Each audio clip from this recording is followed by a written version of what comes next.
Olá pessoal, sejam bem-vindos a mais uma das nossas videoaulas. Vamos continuar o plano financeiro do plano de negócios hoje. Hoje falando sobre custos de mão de obra. O que são esses custos? São os custos relacionados ao pagamento dos funcionários, que vão envolver remunerações diretas, vão envolver encargos trabalhistas, contribuições sociais e ainda remunerações indiretas. Eu vou tentar explicar um pouquinho sobre cada um desses quatro grandes grupos de custos, para a gente poder fazer uma estimativa melhor sobre nossos custos de mão de obra. Em primeiro lugar, as remunerações diretas, como o próprio nome diz, são aquelas que são diretas, né? Salário do funcionário. E mais alguns adicionais, como por exemplo o adicional de periculosidade, o adicional de insalubridade. Esses adicionais têm percentuais que podem ser alterados de acordo com a atividade da empresa e há tabelas, há normas que vão determinar quais são as empresas, quais são as atividades que têm que pagar esses tipos de adicionais e quais são os percentuais, porque eles podem ser alterados também dependendo da atividade. Nós temos o adicional noturno, que é um adicional pago sobre o trabalho que é realizado das 22 horas às 6 da manhã. Temos também o adicional de horas extras, que é um adicional que se paga quando o empregado faz hora extra, desde que não exista um banco de horas, desde que não exista compensação. Além das remunerações diretas, nós temos também as contribuições sociais. Por exemplo, a Previdência Social, que é 20% a contribuição do empregador.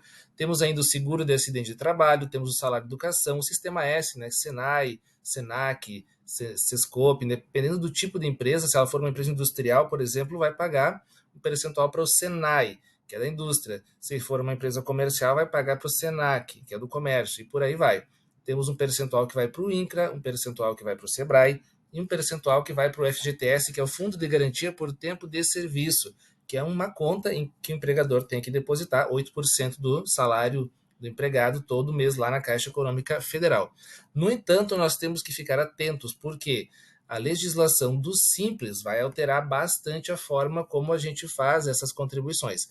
Por exemplo, a Previdência Social é uma contribuição que, se a empresa opta pelo Simples, ela não vai mais contribuir diretamente pela Previdência Social, para a Previdência Social, porque ela vai pagar Previdência dentro do seu pagamento do Simples, né? O Simples já abrange a Previdência Social.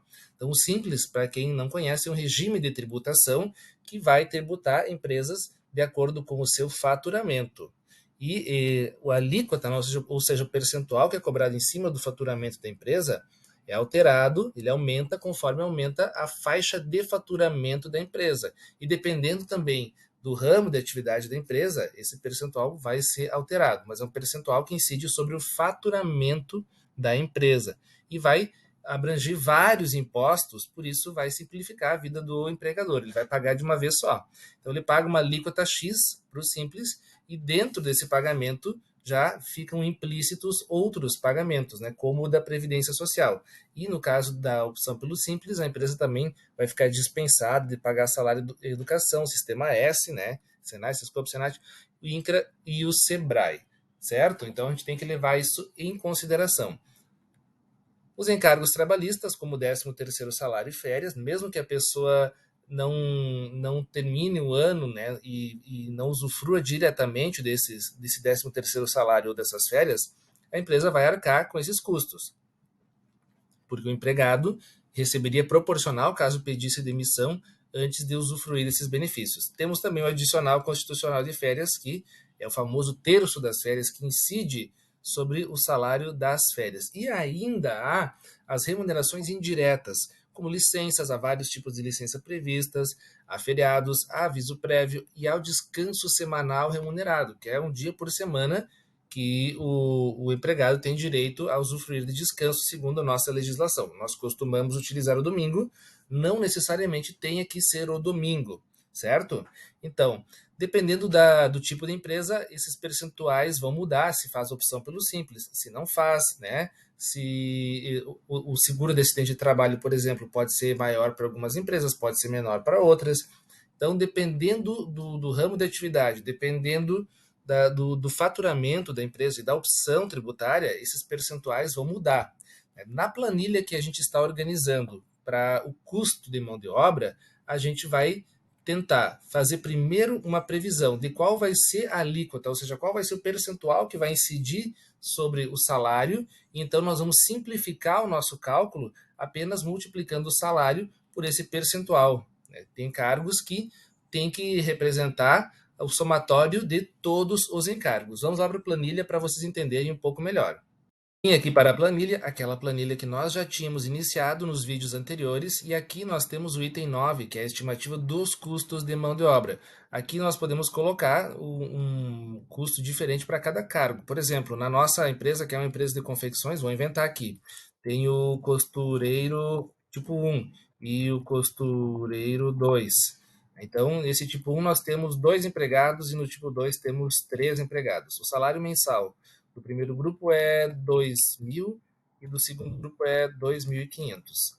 E qual é o percentual de encargos? Como eu falei para vocês antes, a gente vai aqui na planilha, para efeitos de simplificação, colocar um percentual que represente o somatório de todos aqueles encargos que foram descritos anteriormente.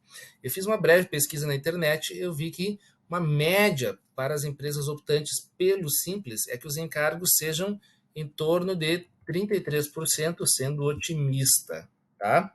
Eu vou colocar 33% de encargos aqui. Vou colocar 33% também para o segundo cargo, nosso costureiro 2. E agora eu vou tentar calcular um total. O que vai ser o total? O salário vezes o número de empregados e vamos adicionar os encargos que nós estamos somando, né? 33% é o somatório, é o total de encargos. A gente já colocou o número pronto aqui depois de ter somado anteriormente todos aqueles itens, tá? Vou colocar uma fórmula, sinal de igual, e vou iniciar uma multiplicação. Eu posso começar multiplicando o número de empregados, que é 2, vezes, com asterisco, o salário mensal. E agora, uma das soluções que eu tenho para somar os encargos é fazer o seguinte, eu vou multiplicar, vou abrir um parênteses, e vou fazer o seguinte, eu tenho que dizer que é aquele salário mais 33%. Então, aquele total de salários eu vou multiplicar por 1 mais o percentual de 33%. Então, é o salário ele próprio mais 33%. Por isso que eu multiplico por 1 mais 33%. E vou fechar parênteses. Eu deixo assim porque se por acaso depois eu mudar o percentual, eu não preciso refazer o nosso cálculo, né? A fórmula já está buscando lá os dados que eu preciso. Vou dar Enter, certo? Vou arrastar aqui para baixo, vou aplicar essa fórmula à linha de baixo, e eu já tinha colocado uma fórmula de somatório aqui. Então já está pronto, tá? Coloquei dois cargos, né? E os salários deles. Posso abrir, posso dar um inserir linhas aqui, colocar mais. Pode ser que eu tenha um percentual de encargos diferentes, dependendo do trabalho que é realizado, porque um pode ter insalubridade, o outro não, né? Então, são coisas que nós temos que analisar e que vão mudar de acordo com a empresa, de acordo com o tipo de empresa. Nós vamos ter que analisar com muito cuidado. Aqui eu fiz uma super simplificação, só coloquei o percentual. Se vocês querem aprender mais sobre esses encargos trabalhistas, tem muitos outros vídeos e muito material na internet para explicar com mais detalhes, né? São muitos detalhes que estão envolvidos nessa explicação básica que eu fiz para vocês, tá bom? Nosso próximo vídeo vai ser sobre estimativa de depreciação. Nos encontramos lá.